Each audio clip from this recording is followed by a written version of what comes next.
I really noticed things starting to change in 2017. I noticed that, out of nowhere, the German Bundesbank made a very big deal about repatriating their gold in 2017. Now, Right. this was at the tail end of what had amounted to a 6-year bear market in precious metals. And, in 2017 in particular, it was a rough year to own a precious metals company. You had Bitcoin really taking off. You had the equity markets doing fantastic, and gold was languishing, and central banks were selling it. It didn't make any sense to me. Why would the central banks be selling gold? I guess, well, maybe because it's been in the midst of a downdraft, and there's this new thing called Bitcoin that's really starting to take off.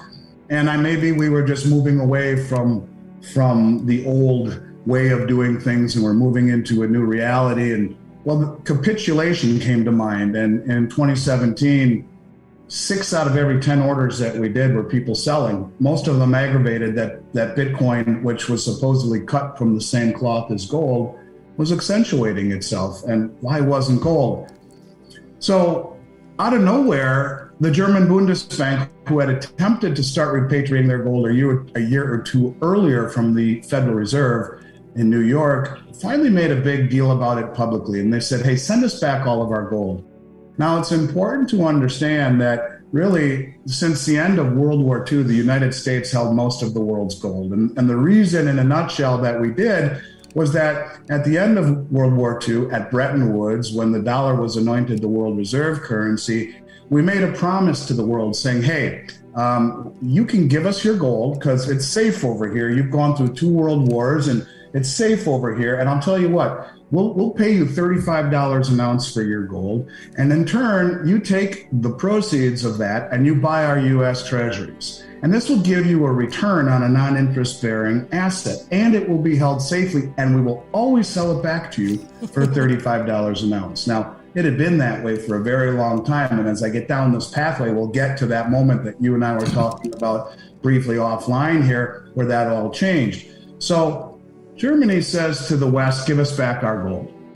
And within a few weeks of that happening, the Bank of Austria, the Bank of Hungary, the Bank of Turkey, the Czech National Bank, the Dutch National Bank, all of these banks followed suit, said the same thing. Give us back our gold. And they said it not only to the New York Fed, but also to the Bank of England. We want to repatriate our gold. And this is really strange at this moment, because here we are in the midst of a downdraft in gold that is now going on 5-6 years, and the central banks are repatriating their gold. 2017, and now my interest is piqued.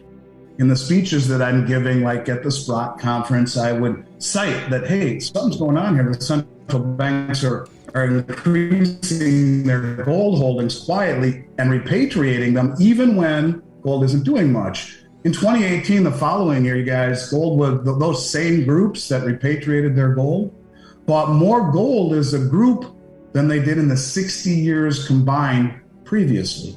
So now something's really going on. These banks are repatriating their gold from the Fed and the Bank of England, and now they're buying copious amounts of it. Really interesting.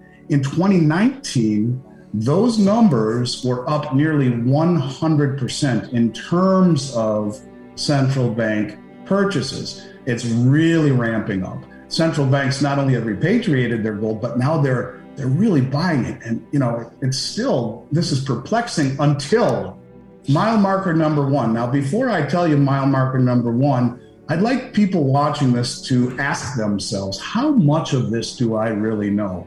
And ask yourselves, is the media that is supposedly telling us the truth really telling us what is important? Because I view some of the things I'm about to tell you as the most significant events, not only in my career, but ultimately in all of our lives. And I think maybe you'll understand what I'm getting at.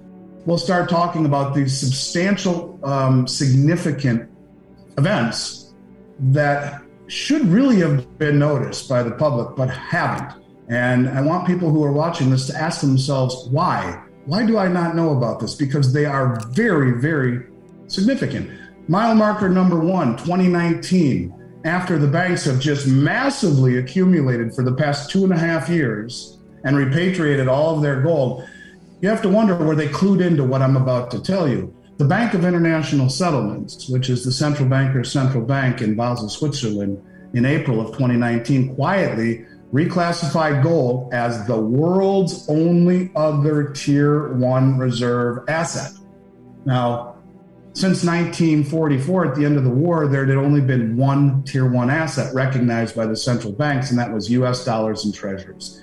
It's a riskless asset. And now, out of nowhere, they levy gold from tier three, where only 50% was valued on the balance sheet, to tier one, where it's as good as cash or equal to cash. Very, very quietly. And it makes you wonder, were the other central banks clued in by the BIS that, hey, get your gold home and start accumulating it? I happen to believe the answer is yes to that question.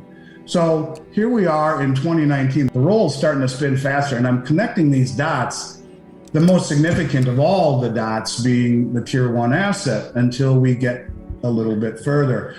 So in 2020, we start to see some more things that I'm connecting the dots to, one of which is mile marker number 2.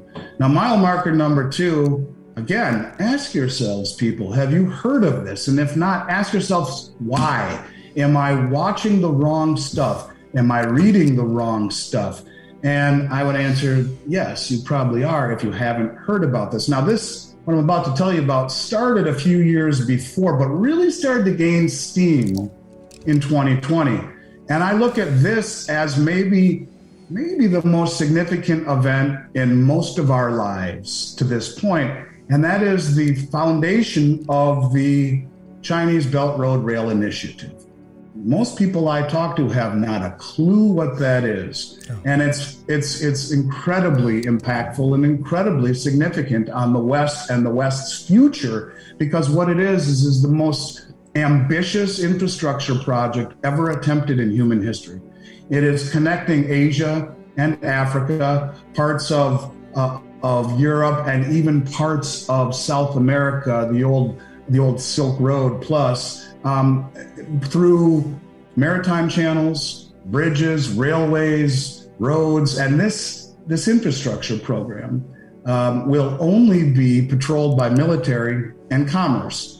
It is the Panama Canal on steroids. But what people need to understand is just this particular little infrastructure represents over 75% of human population and 45% of GDP before, global GDP, even before it's industrialized. And I owe a debt of gratitude to your buddy, George Gammon, who woke me up to this. I'll never forget, I was living in Minnesota at the time, where I spent first 50 years of my life in the middle of winter, 2020, going on a walk, and blown away when he starts talking about this. And I remember him saying 75% of human population, 45% of GDP. And this blew my mind.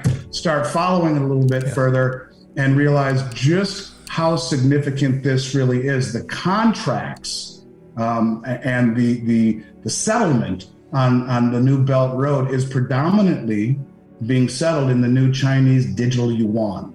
This is a very, very, very big deal, because for the last 3 years, the digital yuan has successfully transacted upwards ends of $20 billion in trades and in settlements, even using it at the Winter Olympics. And I would like to call this a beta test. We'll get back to that as we progress. But really big deal, where 75% of human population is beginning to be indoctrinated into a new currency, into a new settlement system.